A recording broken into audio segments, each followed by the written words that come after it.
Wáyáwó rẹ̀ mọ́ ó ní ọmọ ẹ̀wà ọmọ ẹ̀wà wà lábẹ́ bí ẹni kó èkó náà ní náà bí ọ̀rẹ́ ó kó mi ẹni kébé wo rẹ̀ gbogbo olóko ẹ̀ dẹ́rọ̀ yeye ó kó mi wẹ̀ ìfúnfúnà ọ̀nà sẹ́fù epo mọ́rọ̀ ọ̀rọ̀ bọ̀ kí jẹ́ di ọ́ ọ̀wẹ́ rẹ̀ náà díà kẹ́ ẹ̀ díà kọ́ gbogbo ẹ̀ wá rí mi ẹ̀ nìyà wẹ̀ ààrẹ àdàzọ́bá àdàzẹ́sẹ̀sì ìhàmì àgbàdìánẹ́ ológo sẹ́rẹ́ kọ́tà lálọ́ alálẹ́dì ní àrító tàní wáyé kó bọ́ọ̀nù gbówà wà kó bọ́ọ̀nù gbówà ọ̀wẹ́ ukú pẹ̀lú bí ọ̀pá yé ẹ̀ àgbẹ̀ òzì zàrà ẹ̀ ó gé nu wáyé ẹ̀ ọmọ àpìtàn yín àmọ́ ìwé rẹ̀ rárá ẹ̀ ó pè ọba Mr. Osaro nílànà ẹ̀fẹ̀ wọn kéèké.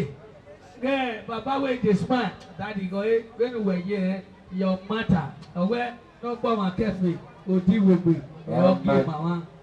Baba, Osaro nira. Ayako, mẹtẹ wẹ́n ní kíjà pàrọ̀ mi náà wẹ̀ sí yó. Ọyẹ gbọ́ wẹ̀ wẹ̀ ọyẹ lu ẹ̀.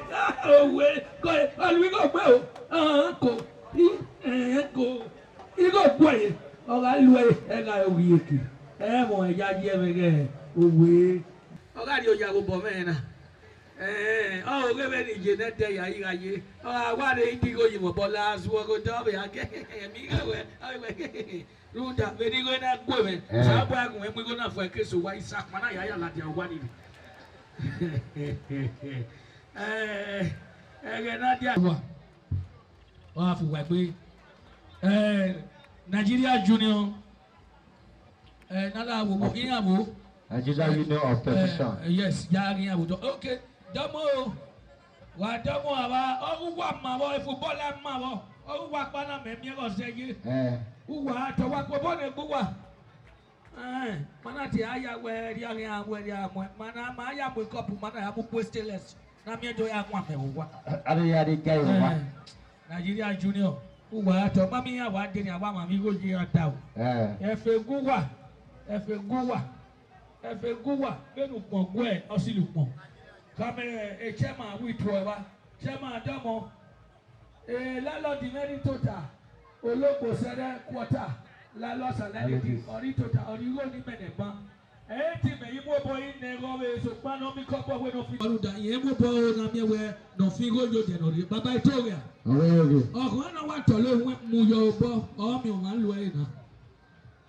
Baba wa ti baba go ma uwa bujo bo je baba ma mi o ma lu go na lu ehi ani bo papa pata to gbejo bujo bo boy so kwa na ka gbe na o se yi Daddy Loaded Son International Loaded Son ina we here Awika community ekwena obi obo de no pa no double our Loaded Son loaded the one we go we na e pari no da yi iyo wẹ́wẹ́ alùpùpù ẹ̀ lórí ní mú igbó náà rẹ̀ náà bí yà ọ̀sà yà á tiẹ̀ ní alamasi àkàkà wá gọ̀ẹ́ ẹ̀ dẹ́nà tí ok bẹ́ẹ̀ pure water ní sìn. bí yà á bí ẹni sọ fún ẹ̀ náà bí ọ èrè kọ́ yọ ìsẹ̀dí tẹ́pì àmú ẹ̀ díẹ̀ yìí wẹ́ kó yànnà fígọ́ àmú wẹ́ ṣe bàbá Daddy Loaded ọ̀ àpò ẹ̀ pé ẹ̀rẹ̀ náà díà kẹ́ ẹ̀ díà kọ́ mà bàbá Osaro wíwá bìẹ̀ ìbíra yà làdìyàn ẹgbẹ́ gbọ́yìn àdìbọ́nìyàn.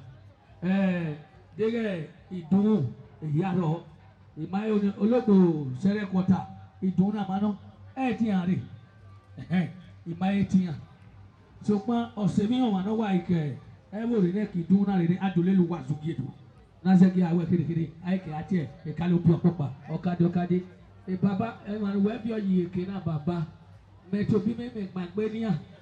Iya kah ma be ma ngoi no wa ma glass no so bi ya ona ona wa gbo ma papa so papa se yin ya de gbegbe ra yin e battery wa low e ku ma bu de mo officer da ti won de mo wa mo ni gba ope iyen we tenera no ri obo kan ma na obu ni okay for the wa gbo mi yo ba to wo ma mo de mo baba la iya na be le we la ja ni e be ni aya o e kasi yang berawuh wana waktu me, seti ya dia waktu one year. Yeah, era bebe, baba Osaro. Ibi ba ya fe wari latia. O wa do fi kinu. Lo de ku le le yan latia.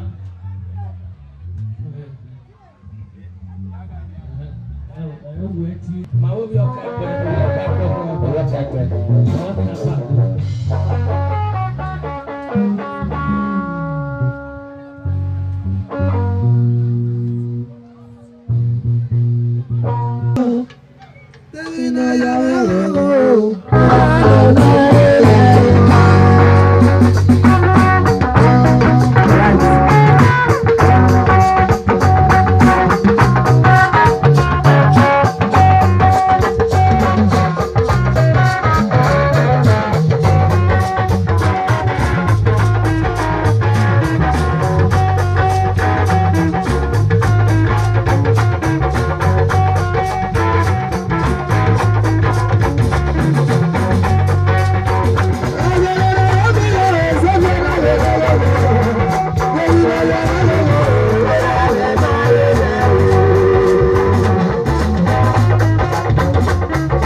In Jesus' name.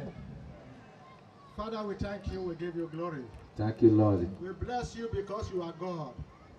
We commit this environment into your hand now. Amen. Take over this environment. Amen. Let your glory come down this afternoon. Amen. In the name of Jesus Christ. I cover everywhere with the blood of Jesus Lord Christ. of Jesus. Now have your way in this place. Amen. In Jesus' name we pray. Amen. Wakubone Roma baby asoro jona.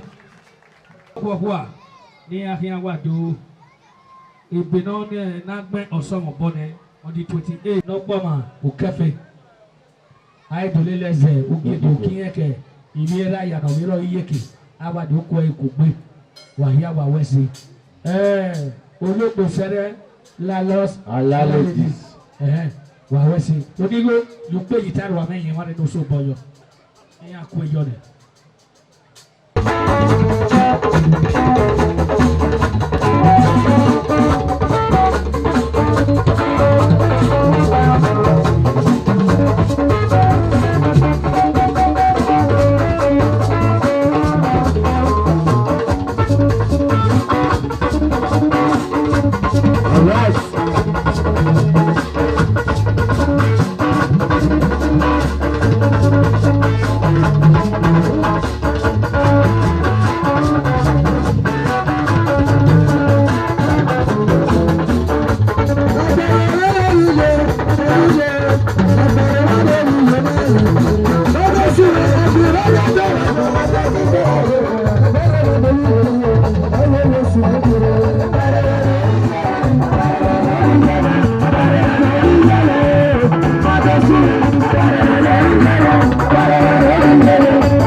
sesi abo okpia n'oyi okpia n'oyi mo ya di ni mo na be oyi la ya niya.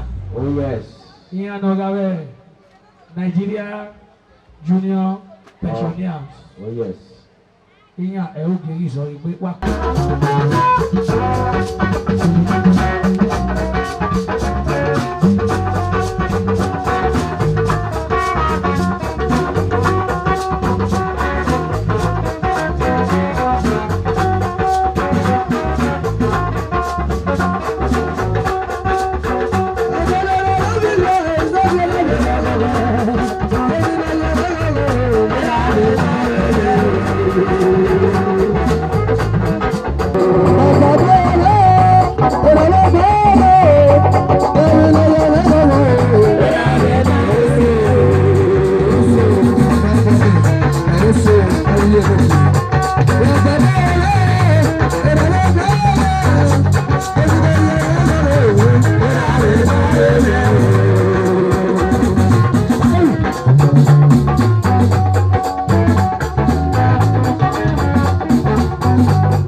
Thank you.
Push is better, Mama. It very well. Come on. Oh, Baggy community.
Hallelujah.